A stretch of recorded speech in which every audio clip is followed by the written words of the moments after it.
how to create an extreme colour effect in Affinity Photo using procedural textures. You need something to work on, so I would suggest go to the Layer menu and New Layer, but you could also use an image. Go to the Edit menu and Fill. Doesn't need to be black, but I'm going to go with black. You could use red, green, blue, etc.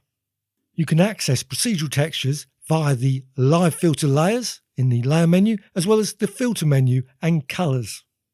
I'm going to go with the Layer option, so Layer menu and New Live Filter layer, Colours and Procedural Texture.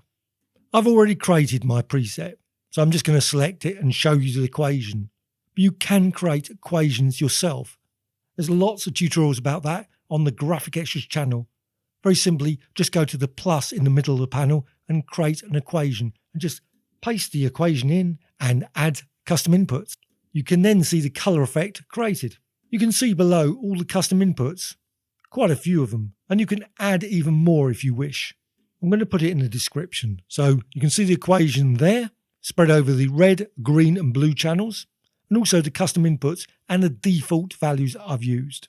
It does use some more functionality that I haven't used in previous presets, dist and debump. You can go and find out more about those in the Affinity Photo help.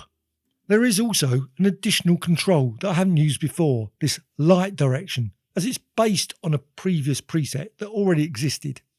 So instead of a standard slider or up-down, you can now move it at a different number of angles and elevation. It's quite an effective control. You can also see I've got other controls as well for the red, green and blue channels. You can see there R, G and B over on the right. You'll notice I've also got RX and RY. That's the relative X and relative Y. So you can move the layer so the colour effect will change. If you want to change the equation, you can. So you can add some more custom inputs, maybe some more reals. Just go down to the bottom and click the R and then add those real values into the equation. Just keep experimenting, keep trying different values. If you find something you like, you can go to the custom input presets and add one of those as well to store it for future use. You can find out more about that on the Graphic Extras channel. As this is a black background, the capital R and G and B are set to 0, and therefore the D, E and F have no effect whatsoever in this equation. So if you create something more interesting than black, you can maybe create a gradient background and then you will see the effect of the R, G and B or D, E and F values. You can also change the equation. Go to RX, maybe use RX times RX plus RY times RY contained by the square root to create some very interesting variations of the RX and RY. The A setting is quite interesting. Create some very interesting changes to the brightness of the design. I normally keep it at 1, but you can change it to 2, 3, 4, etc. You can also vary the B setting, which will create a far more intense design, combined of course with the other custom inputs as well.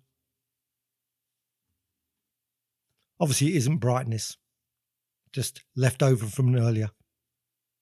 The filter preset is quite powerful with just a black background, but you can also use it with far more colourful backgrounds, such as a gradient. Go to the gradient tool and then create a gradient with that layer. You need a layer to apply the gradient to. Go to the gradient panel at the top, click that and open it, and you can modify the stops. Now I've created lots of videos showing how to modify the gradient, so you can find those on the Graphic Extras channel. Just check those out and just change the gradient in a number of different ways. You can create all kinds of different gradients using the panel. So add different stops, so a red stop, green stop, blue stop, etc. Create very, very colourful design. Just apply it using linear, radial, etc. You can also go to the swatches panel, which you can find in the view menu and studio. You can find gradients which you can then use instead of your own. You can also create multiple layers and multiple gradients to create weird and wonderful combinations of gradients using blending modes. Go to the Layer menu and New Live Filter Layer and Colors and Procedural Texture.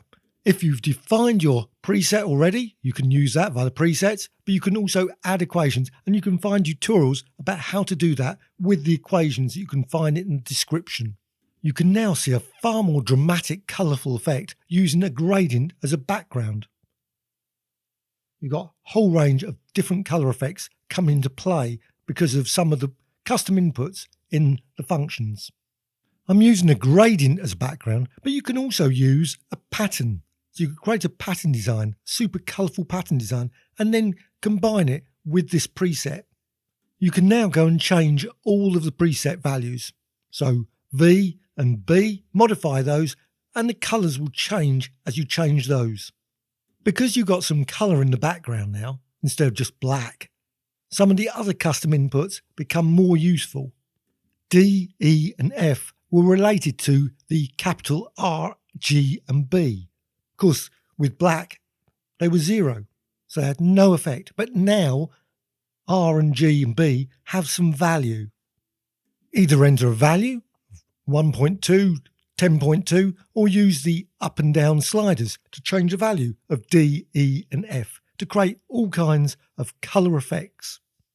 You can also continue to change all of the other custom inputs as well, and amazing different colour effects can be generated by changing the V and B, etc. in combination with those R and G and B values. Always thought it's a pity there's no randomise option in Affinity Photo's procedural texture. It'd be really great to randomise the values, create all kinds of different colourful designs. You can also go to the equations and modify the equation, add some additional functions, as well as some more custom inputs if you wish.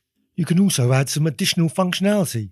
Go to the oscsin and just put another oscsin bracket in front of it to create some more interesting colourful effects. As this is a live filter layer, you've also got blending modes. So you can go down to the bottom of the panel and you can see blending modes. You can go through those, darken, lighten, overlay, etc. You can also change the opacity. I must admit, I very rarely do that one. You can now see you've got a wonderful colour design. Of course, what you can do, you can extend it. You can add other layers. You can add other effects. You can also just merge it all into one. You can, of course, create multiple live filter layers with the procedural texture and then blend them all using blending modes, darken, difference, etc. I've been using it with a black background and a gradient background, but you can also use this procedural texture with an image. I've been using the layer menu, but you can also use, of course, the filter menu. Filter menu and colours and procedural texture. But I'm going to use the layer menu, new live filter layer, colours and procedural texture. Prefer that. You can always remove layers very quickly. It is just a live filter layer on top of an existing image. Again, you can use the presets if you've already created it, or you can create the equation using the plus in the middle of the panel. You can find tutorials on the channel about that. The end result is even more dramatic than perhaps with a gradient or a black background. You've got a very super colourful design now over that image. Again, you can vary the V and B settings as well as all the other custom inputs. My apologies for leaving the word brightness in the comments section. It's not brightness. It just creates more intensity or dots. You can also go and change the other custom input settings, such as A, and that's quite interesting in this case. Create some very interesting colour effects. The A is a real, so you can change it from 1 to make it 1.2 or 2, etc. You can also make it darker. Just set the value to 0.5 or 0.8, etc. Personally, I just keep it at 1, but the option is there if you wish. I'm using C for all the channels, but you could, of course, go and create a custom input for the red, green and blue channels to create some more interesting designs. As with the gradient, you can modify now the D, E and F. So you can change the E and F for the green and blue channel. There are of course a couple of other custom inputs further down. You can change those and create even more colour effects. At the bottom you've got J. You could change that also and spread that over the red, green and blue channels, so create independent custom inputs. Now I've got the value as 100 as a default, but you can change that, make it 50 or 40 to vary the colour effect.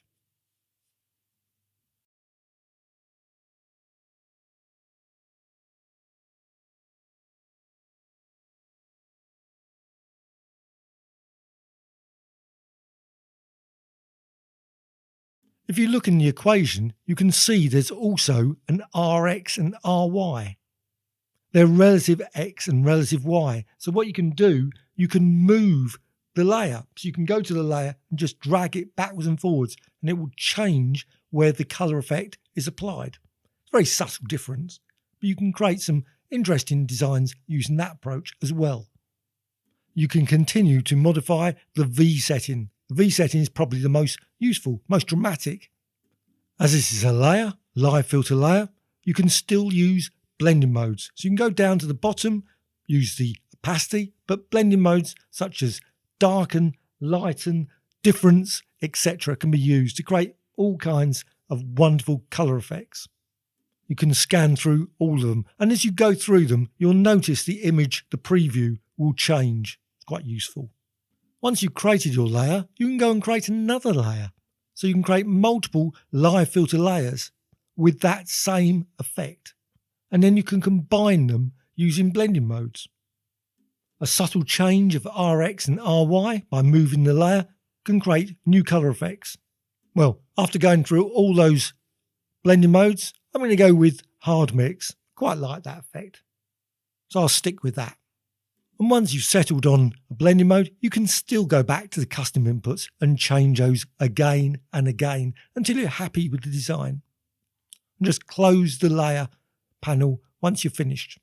I would suggest going to the Affinity Photo help and looking at procedural texture and finding out some more about the various functions in this equation.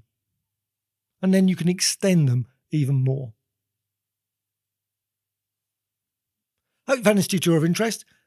Please subscribe to the Graphic Extras channel, always adding many tutorials about Photoshop, Affinity Photo, Illustrator, Affinity Designer and many others. Please add some comments, always appreciated. Also, a dislike or like. Thank you much.